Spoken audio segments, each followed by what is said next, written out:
अर्जुन। जिस काल में शरीर त्याग कर गए हुए योगी जन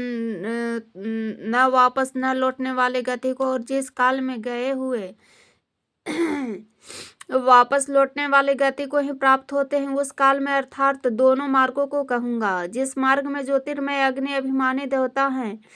दिन का अभिमानी देवता है और शुक्ल पक्ष का अभिमानी देवता है और उत्तरायण के 6 महीनों का अभिमानी देवता है, उस मार्ग में मर कर गए हुए ब्रह्मवेता योगी जन उपर्युक्त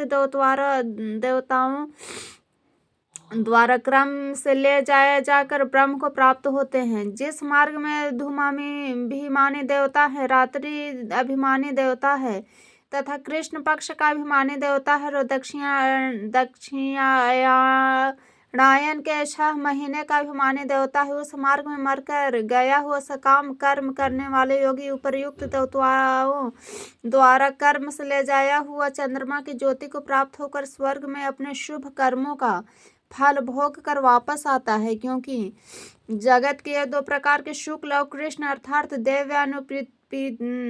पितृयान मार्ग में सनातन माने गए हैं, इनमें से एक द्वारा गया हो जिससे वापस नहीं लौटना पड़ता, उस परम गति को प्राप्त होता है, और दूसरे के द्वारा गया हुआ फिर वापस आता है अर्थात जन्म मृत्यु को प्राप्त होता है।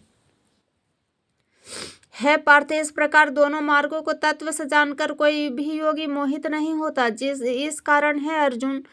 तू सब काल में समबुद्धि रूप योग से युक्त अर्थात निरंतर मेरे प्राप्ति के लिए साधना करने वाला हो। योगी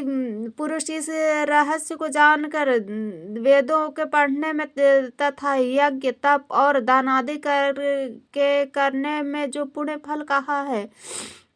उन सब को निसंदेह उल्लंघन कर जाता है और सनातन परम पद को प्राप्त होता है।